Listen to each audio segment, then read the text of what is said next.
ვაგრძელებთ გადაცემას ფინანსური სექტორის რუბრიკით. დღევანდელი სასაუბრო თემა საერთაშორისო სავალუტო ფონდის 2025 წლის მეოთხე მუხლით გათვალისწინებული მისიაა საქართველოში.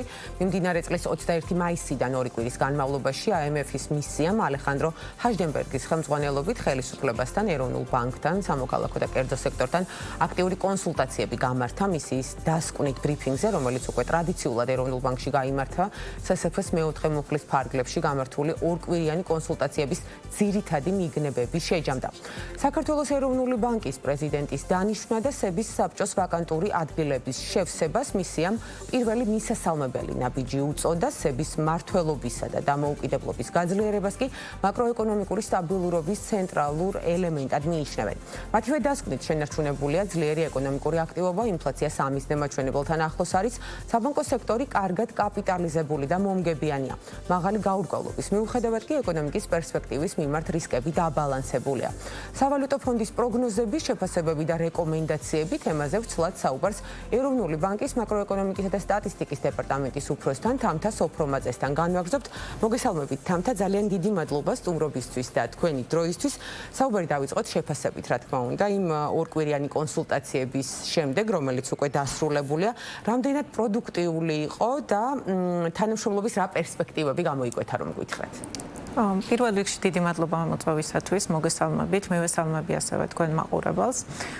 საკმაოდ საინტერესო დისკუსიები გაიმართა საერთაშორისო სავალუტო ფონდის წარმომადგენელთან. ეს არის მეოთხე მუხლის მისია, რომელსაც აქვს წლიური ფორმატი და მისიის დასრულების შემდგომ საერთაშორისო სავალუტო ფონდი პირველ რიგში აქვეყნებს მოკლე შეჯამებას, თუმცა შემდეგ მოგვიანებით უფრო მეტად დეტალური ანგარიში იქნება მათ მიერ. აგვისტოში ვიხილავთ, როგორც დაანონსდა ამ შეჯამებას. საკმაოდ საინტერესო იქნება თვითონ აი ამ ანგარიშის შინაარსით. ეხლა თავად შეფასების ნაწილზე რომ გადავიდეთ, ამ მოკლე შეჯამებაში ძალიან კარგად ჩანს სავალუტო ფონდის დამოკიდებულება და შეფასებები საქართველოს მიმართ. ცალსახად პოზიტიურია იმ მხრივ, რომ აღიარებენ, რომ საქართველოს ეკონომიკა არის მედეგი მიუხედავად მიმდინარე გაურკვევლობისა და გამოწვევებისა, რაც დღეს გლობალურად ხდება. მათი ეკონომიკური პროგნოზები ასევე საკმაოდ პოზიტიური არის და 2025 წლისათვის დაახლოებით 7.2%-იან ეკონომიკურ ზრდას პროგნოზირებენ, ხოლო ინფლაციის კუთხით კი სამიზნე მაჩვენებელთან ახლოს 3.4%-თან პროგნოზირებენ.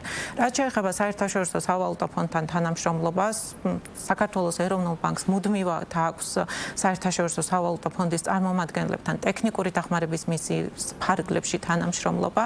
აი მაგალითისათვის ჩვენი დეპარტამენტის მაკროეკონომიკისა და სტატისტიკის დეპარტამენტში ამ ხნის განმავლობაში ჩვენ გვქონდა მათგან ტექნიკური დახმარების მისია, რომელიც გრძელდება და წლის ბოლომდე ამ მისიის ფარგლებში კვლავ ველოდებით ტექნიკურ წარმომადგენლობას საერთაშორისო სავალუტო ფონდის მხრიდან. კი ბატონო, ქალბატონო თამთა, მინდა კონკრეტულად ჩაგეკითხოთ ეროვნული ბანკის კონტექსტში, უფრო მეტად რომ გავშალოთ საერთაშორისო სავალუტო ფონდის შეფასებები და ასევე რეკომენდაციები. ჩვენ შესავალში ვახსენეთ, რომ პირველ მისასალმებელ ნაბიჯად პრეზიდენტის დანიშვნას და საბჭოს წევრების შევსებას განიხილავს SSF. გარდა ამისა, კონკრეტულად ეროვნული ბანკის კონტექსტში როგორია შეფასებები და რეკომენდაციები? საინტერესო არის ის, რომ ერთი მხრივ წარმოდგენილია შეფასებები და ასევე წარმოდგენილია ამ მიმდინარე მდგომარეობის ანალიზზე გარკვეული რეკომენდაციები. და თავიდანვე მინდა აღვნიშნო ის, რომ მათი შეფასებები და ასევე რეკომენდაციები თუ როგორ უნდა გააგრძელოს ეროვნულმა ბანკმა თითოეული მიმართულებით, თანხვედრაში არის ასევე ეროვნული ბანკის ხედვასთან. ძირითადი მიმართულება დავიწყებ, ეს არის მონეტარული პოლიტიკა და ფასების სტაბილურობის უზრუნველყოფა. იქედან გამომდინარე, რომ ეს არის ეროვნული ბანკის მთავარი მანდატი და ფასების სტაბილურობა ფასდება იმით, ის სამიზნე მაჩვენებელი არის თუ არა შესრულებული. ფონდი ამ მოკლე მიმოხილვაშივეც აღნიშნავს ის, რომ ბოლო 2 წლის საშუალო ინფლაცია ეს იყო 1.8%, სამიზნე მაჩვენებელი ჩვენი არის 3% და პროგნოზირებს, რომ როგორც წელს, ასევე მომავალ წლებშიც ინფლაცია იქნება სამიზნე მაჩვენებელთან ახლოს. რეკომენდაციები მონეტარული პოლიტიკის მიმართულებით აქვს ის, რომ მონეტარული პოლიტიკა უნდა იყოს ნეიტრალურად შენარჩუნებული და ასევე უნდა იყოს საკმაოდ მოქნილი სიტუაციის შესაბამისად გამომდინარე. ეს გულისხმობს იმას, რომ ეროვნულმა ბანკმა მონეტარულ პოლიტიკის მდგომარეობა არც ზედმეტად მკაცრი უნდა იყოს, არც ზედმეტად რბილი უნდა იყოს, რომელიც განისაზღვრება მონეტარული პოლიტიკის განაკვეთით, რეფინანსირების განაკვეთით, თუმცა ჩვენზე ასევე ყოველთვის აღვნიშნავთ იმას, რომ თუ დავინახავთ, რომ მოვლენები უფრო მეტად პოზიტიურად ვითარდება, ვიდრე ამას ჩვენ პროგნოზირებდით, ჩვენ მზად ვართ, რომ უფრო მალე დაუბრუნდეთ იმ ნეიტრალურ მაჩვენებელს, მაგრამ თუ ასევე დავინახავთ, რომ ინფლაციური რისკები რეალიზდება და ინფლაციის პროგნოზი იქნება მაღალი, ასევე უპასუხებთ ამას გამკაცრებული მონეტარული პოლიტიკით და სწორედ ეს არის მათი სწორედ მონეტარული პოლიტიკის კომიტეტის გადაწყვეტილებები ბოლო პერიოდში, რომელსაც აჟღერებთ ხოლმე პერიოდულად. დიახ, ანუ საკმაოდ ფრთხილი არის ბოლო პერიოდში მონეტარული პოლიტიკის გადაწყვეტილებები, იქიდან გამომდინარე, რომ ჩვენ ვხედავთ რისკებს და სწორედ ესეც აქვთ აღნიშნული საერთაშორისო სავალუტო ფონდს ამ მოკლე მიმოხილვაში, რომ ეროვნული ბანკის მხრიდან აი ამ რისკებზე რეაგირება საკმაოდ ესეთი ტრანსპარენტული უნდა გააგრძელოს, რომ იყოს ტრანსპარენტული და ამ მიმართულებითაც ჩვენ საკმაოდ გავზარდეთ ტრანსპარენტულობა იქიდან გამომდინარე, რომ წლის დასაწყისიდან მონეტარული პოლიტიკის ანგარიში უფრო მეტ ყურადღებას ვუთმობთ და ფართოდ ვშლით ამ ინფლაციური რისკების ანალიზს. მეორე მიმართულება ეს იყო ფინანსური სტაბილურობის მიმართულება, ესეც რა თქმა უნდა არის ეროვნული ბანკის მთავარი მიზანი და ფინანსური სტაბილურობის კუთხითაც აღნიშნული არის, რომ საბანკო სექტორი საკმაოდ კარგად კაპიტალიზებული არის. ასევე აღნიშნულია ის, რომ ჩვენ ერთგული ვრჩებით იმ ლარიზაციის პოლიტიკის, რომელიც საკმაოდ ხანგრძლივი და გრძელვადიანი პროცესი არის და დიდი ხანია ეს ეროვნული ბანკის მხრიდან ეს პროცესი დაიწყო და ჩვენ ვხედავთ ამ შედეგებს, რომ როგორც დეპოზიტების, ასევე სესხების ლარიზაცია საკმაოდ არის გაზრდილი და შესაბამისად, ფონდიც აღნიშნავს იმას, რომ ეს ტენდენცია კარგია და ბოლო ფინანსური სტაბილურობის კომიტეტის გადაწყვეტილებაც და აი მათი რეკომენდაციები და ჩვენ როგორ ვხედავთ მომავალს, რა მიმართულებით უნდა გავაგრძელოთ, ესენი არის სრულიად თანხვედრაში და მესამე საკითხი, რაც თქვენ აღნიშნეთ, ეს იყოს ეროვნული ბანკის მიმართ, კერძოდ მმართველობის მიმართ მათი ხედვა და რეკომენდაციები. მნიშვნელოვანი არის ის, რომ როგორც ეროვნული ბანკის პრეზიდენტის დანიშვნას, ასევე საბჭოს წევრების სრულად შევსებას პოზიტიურად აფასებენ. ეს ასევე პრეს ბრიფინგის დროსაც ხაზგასმით აღნიშნა მისიის ხელმძღვანელმა და ეს არის პირველი წინგადადგმული ნაბიჯი. თუმცა აქვთ გარკვეული მოსაზრებები და ხედვები, თუ როგორ უნდა გაგრძელდეს ეს მომავალში და შესაბამისად ჩვენც ამ მიმართულებით გავაგრძელებთ მათი მოსაზრებების და რეკომენდაციების შესაბამისად პოლიტიკის მართვას. დიახ, ეს ნაწილი რომ გავაგრძელოთ, რელიში საუბარი იყო, რომ სები უნდა ფოკუსირდეს ორგანული კანონის ცვლილებაზე და ასევე ჩვენი მაყურებლისთვის განმარტება მინდა გთხოვოთ. აღნიშნული იყო რელიზში, რომ განისაზღვროს ლიმიტი მთავრობის დისკრეციულ ტრანსფერებზე. აი ამ ტერმინების განმარტება შევთავაზოთ ჩვენს მაყურებელს, თუ რა იგულისხმება. დიდი მადლობა ამ კითხვისათვის, იმიტომ რომ ეს საკმაოდ ესეთი ტექნიკური დეტალი არის და დარწმუნებული ვარ, რომ ფართო საზოგადოებისთვის ალბათ კითხვის ნიშნები გააჩინა.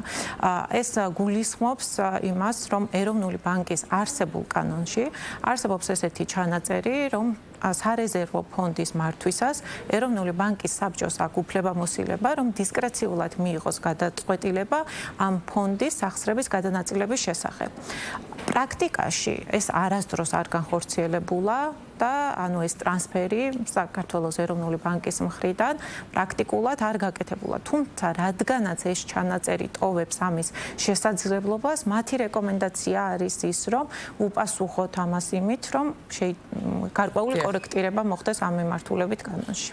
კი ბატონო და მიუბრუნდეთ ახლა ეროვნული ბანკის მანდატის ფარგლებში არსებულ საკითხებს და შევეხოთ რეზერვებს აუცილებლად. საინტერესოა რეზერვების დაგროვების პოლიტიკა, რომელიც როგორც ვხედავთ ეროვნული ბანკისთვის არის განსაკუთრებული პრიორიტეტი, როგორ ფასდება IMF-ის მხრიდან და როგორია ამ ნაწილში მათი რეკომენდაციები.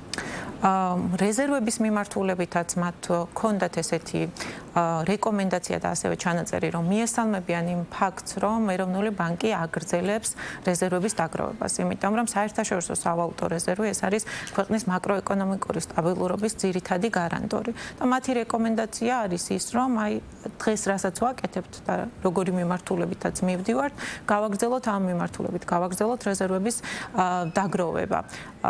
ჩვენ მოგეხსენებათ, რომ გარკვეული დროის შემდეგ ვაქვეყნებთ მონაცემებს და ეს საზოგადოებისთვის ზუსტი ციფრები ცოტა მოგვიანებით გახდება ცნობილი, თუმცა ერთი რაც შეგვიძლია ვთქვათ არის ის, რაც ასევე ფონდმაც აღნიშნა თავის მოკლე მიმოხილვაში, არის ის, რომ წელს ეროვნულმა ბანკმა უფრო მეტი რეზერვი დააგროვა, ვიდრე შარშანდელი გაყიდვები იყო და ეს არის პოზიტიური ფაქტორად შეფასებული და ჩვენ გავაგრძელებთ ამ ხელსაყრელი პირობებიდან გამომდინარე, იქიდან გამომდინარე, რომ შემოდინებები საკმაოდ ძლიერია და სავალუტო ბაზარი გვაძლევს ამის შესაძლებლობას, ამ პირობებში გავაგრძელებთ რეზერვების დაგროვის. ანუ პროგნოზები არის კეთილსაიმედო ამ ნაწილში, დაველოდოთ ოფიციალურ მონაცემებს და შევეხოთ ასევე IMF-ის შეცვლილ პროგნოზს ეკონომიკურ ზრდასთან მიმართებით, რომელიც 6%-დან 7.2%-მდე გაიზარდა, მათი შეფასებით მაკროეკონომიკური ვითარება არის კარგი, როგორც ბრიფინგზე მისის ხელმძღვანელმა ჰაჟდენბერგმა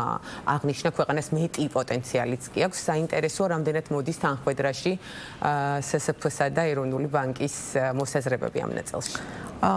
საბოლოოდ გამოვიდა ისე, რომ SSP-ს ეკონომიკური პროგნოზები, არა მხოლოდ ეკონომიკური ზრდის მიმართულებით, ასევე ინფლაციის მიმართულებითაც არის გაცილებით უფრო პოზიტიური, ვიდრე ეროვნული ბანკის მიერ გამოქვეყნებული პროგნოზები. ჩვენი პროგნოზით ეკონომიკური ზრდა 25 წელს 6.7-ია, მათი პროგნოზით კიდევ უფრო მაღალი 7.2%-იან ზრდას მოელიან. ასევე ხაზი მინდა გავუსვა იმას, რომ SSP-ს პროგნოზითაც, სავალუტო ფონდის პროგნოზითაც აღნიშნული არის ის, რომ მაღალ ეკონომიკურ ზრდას და მაღალ ეკონომიკურ აქტივობას განაპირობებს ეკონომიკის ჯამური პოტენციალის გაუმჯობესება, რომელიც მომდინარეობს ეკონომიკის სტრუქტურული ცვლილებებიდან.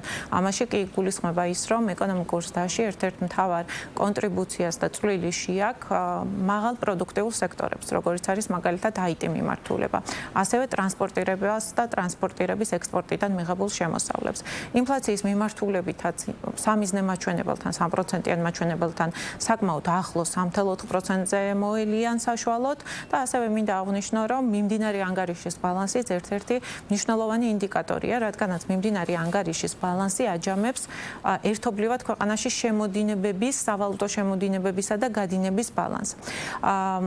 რადგანაც მცირე ზომის ღია ტიპის ეკონომიკა ვართ, ეს ბალანსი ჩვენ შემთხვევაში დეფიციტურია, თუმცა ეს არის -4.4, რაც არის საკმაოდ დაბალი ჩვენი ტიპის ქვეყნისათვის, ზოგადად წონასწორულ ნორმალურ დონეთ თავად IMF-ის შეფასებითაც დაახლოებით 5.5% არის მიმდინარე ანგარიშის დეფიციტი, 4.4 ეს იყო ისტორიულად დაბალი დონე და ისინი პროგნოზირებენ, რომ ეს ისტორიულად დაბალი დონე 2025 წელსაც შენარჩუნდება.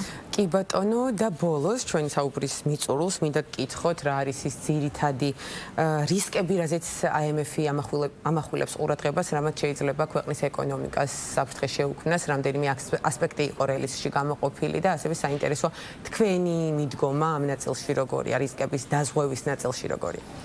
რისკების ნაწილი, რა თქმა უნდა, იქიდან გამომდინარე, რომ გლობალურად გაურკვევლობა საკმაოდ მაღალი არის და ეს გაურკვევლობის მასშტაბით ბოლო წლების განმავლობაში საკმაოდ გაიზარდა. მნიშვნელოვანი არის, რომ მონეტარული პოლიტიკის გატარებისას და ნებისმიერი პოლიტიკის გატარებისას დეტალური ანალიზი განხორციელდეს. საერთაშორისო სავალუტო ფონდის ანალიზის შედეგად იკვეთება ის, რომ რისკები არის დაბალანსებული. ესეც არის ერთ-ერთი მნიშვნელოვანი. ერთ-ერთი რისკი, რაც არის გამოყოფილი, რაც არა მხოლოდ საქართველოსთვის, არამედ გლობალურად არის აქტუალური, ეს არის სავაჭრო ტარიფებიდან გამოწვეული რისკები, თუმცა არის აღნიშნული ის, რომ ამის პირდაპირი გავლენა საქართველოს ეკონომიკაზე ძალიან მინიმალური არის, იქიდან გამომდინარე, რომ ამერიკის შეერთებულ შტატებში განხორციელებული ექსპორტი ჩვენი მთლიანში და პროდუქტის მხოლოდ 2%-ია. აქედან დიდი წილი აქვს ფეროშენადნობებს და ფეროშენადნობების სატარიფო პოლიტიკიდან გამონაკლის წარმოადგენს და მასზე ტარიფი არ ვრცელდება. უფრო მეტად გამახვილებული არის ყურადღება თუ რა იქნება პოტენციურად არაპირდაპირი ეფექტები. თუ მაგალითად პოტენციურად ეს ჩვენ სავაჭრო პარტნიორ ქვეყნებში და ასევე გლობალურად ეკონომიკური ზრდის შენელებას გამოიწვევს, ამ არაპირდაპირი არხით შესაძლებელი არის, რომ ეს ჩვენ გადმოგვეწეს. თუმცა იქვე არის აღნიშნული, რომ ეს უარყოფითი რისკები შესაძლებელი არის გარკვეულწილად დაბალანსდეს. მაგალითად აღნიშნული არის, რომ ნავთობის ბაზარზე, საერთაშორისო ბაზარზე ნავთობის ფასები არის საკმაოდ დაბალი და ეს პირიქით საქართველოზე განსაკუთრებით კი ინფლაციის კუთხით პოზიტიურად აისახება. ასევე არის აღნიშნული, რომ პოტენციურად გეოპოლიტიკური მდგომარეობის გაუმჯობესების შემთხვევაშიც რეგიონში რისკიანობა შემცირდება და ესეც გარკვეულწილად პოზიტიურ ეფექტს მოახდენს საქართველოს ეკონომიკაზე. კი ბატონო, ძალიან დიდი მადლობა თამთა საინტერესო განმარტებებისთვის, ზოგადად საერთაშორისო სავალუტო ფონდის მხარდაჭერა, ასევე თანამშრომლობა ქვეყნის მიმართ ნდობის განსაზღვრელია ხოლმე საერთაშორისო მასშტაბით. შეფასებები ორკვირიანი კონსულტაციების შემდეგ პირველადი მიგნებები არის დადებითი და ველოდოთ რა შედეგს დადებს უკვე ეს ყველაფერი აგვისტოში. დაგემშვიდობებით, მაყურებელს შევახსენებ, ჩვენი სტუმარი იყო ეროვნული ბანკის მაკროეკონომიკისა და სტატისტიკის დეპარტამენტის უფროსი თამთა სოფრომაძე.